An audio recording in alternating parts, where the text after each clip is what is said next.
Once those covers are removed, it will expose what we call a Mickey Mouse ring, basically, because it looks like Mickey Mouse.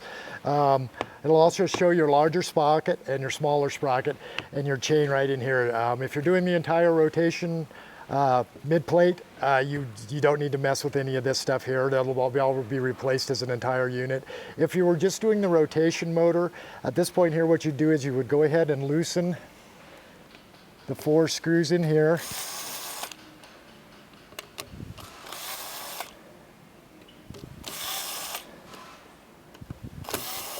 This will allow that motor to slide. That will give you enough slack in here where you can break your master link, get your chain free of that. Then you would just simply go ahead, drop these screws down. If you're doing this for just the rotation motor, it's probably even better to have this up just even a little higher, because that motor comes out the bottom of the rectangular box underneath. So, and just another point, I'm kind of focusing on the mid-plate replacement at this point. So there are a few little differences in there. If you ever have to, again, you can manually raise the actuator using the Allen head in here. If you need to raise or lower this once you've got the power cut off, but it's better to get it fairly close to where you need it originally before you shut your power down. On top of this mid plate here, you'll now notice 6 hex head bolts. These take a 1/2 inch socket, and they basically attach the mid plate to these 2 blocks that hook to the stabilizer and lift arms. Okay, once you get all 6 of these bolts loose, it'll basically free up this mid plate. It will still be attached by the harness down below, but you'll be able to lift it up. Makes it a little easier to remove this. Again, this is the lower junction box under here. It's also the motor housing. Here's the bottom half. As you can see, I've got free spin on this guy up here, so it's definitely got some problems through there. May even be broken down in the actual spindle itself a little bit.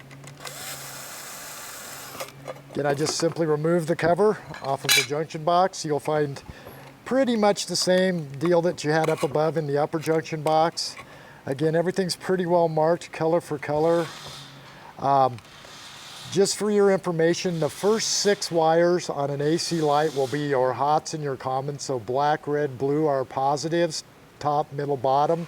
White, gray, yellow are the other hots on a 240 or the commons on a 110 bulb. Blue, white is your strobe. Green, black, green, white are upper actuator. Orange is power for a backlight option. Green is always your grounds in these light towers.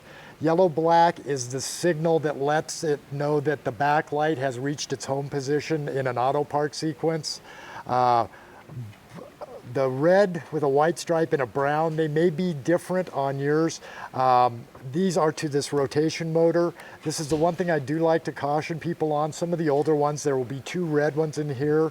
It's pretty easy by tracing this one back to know that that's the red one that goes to the motor. The motor is 12 volt DC.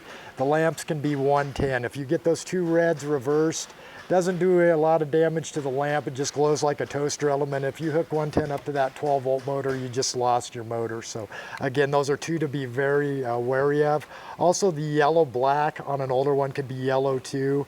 Again, sending a signal back to a 12 volt relay that's 110 is not a good situation. So again, the best way is to mark these somehow. If you're unsure, call us with that serial number. We will get you a correct wire schematic so you're hooking them up correctly. If need be, we'll walk you right through.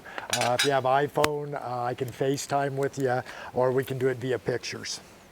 Again, what you're going to be wanting to do is just unhook this upper portion of this and the rotation motor. So I'm going off of this side. I do not need to unhook these here. So just this one side.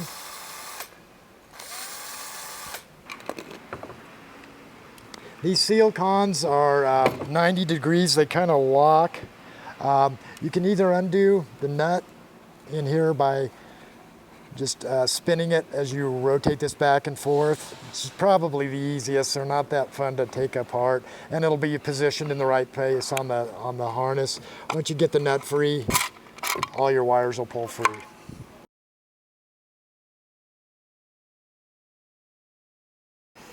When you get your new rotation assembly, your mid plate from us, this is pretty much how you'll get it in there. Again, it will have the sensor already on it. It will have the chain, the sprocket, everything. Rotation motor's already in there, so a lot of this you won't have to do. Again, another thing I'd like to point out, we came out with this here. It's called a slip sprocket.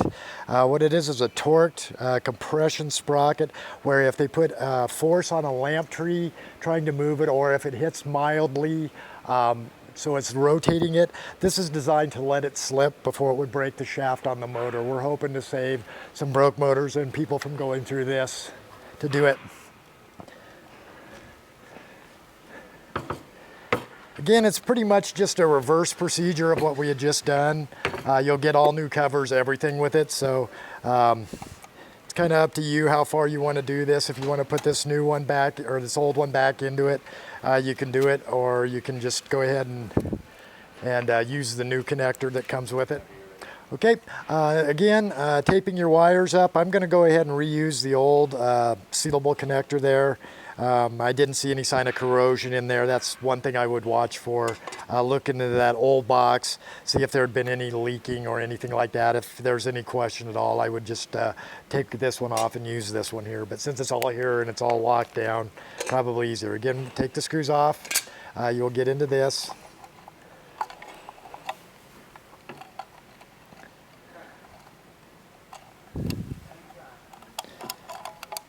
Again, you'll just go ahead and fish all your wires out. Pretty much the exact same setup. This one actually does have the sensor hooked in.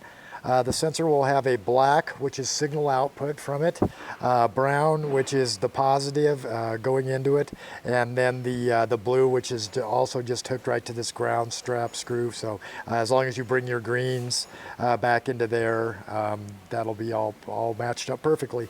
I'll go ahead and get this sealable connector loose in here.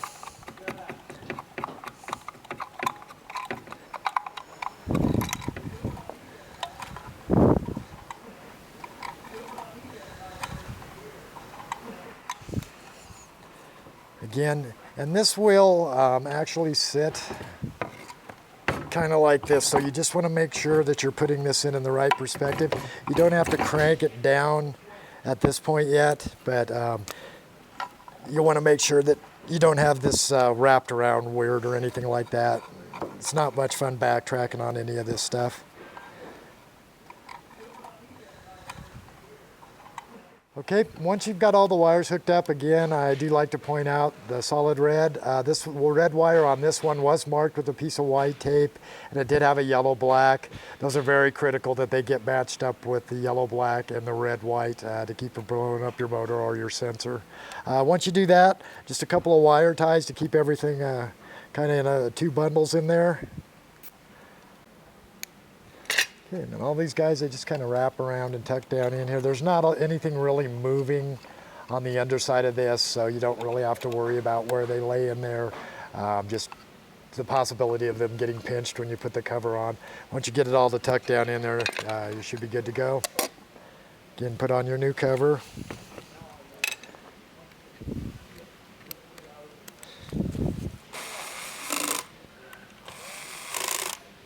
Okay. And we're ready to reinstall this, and this just flips over. I've kind of got the back side of it here. Again, it will lay down in here like so.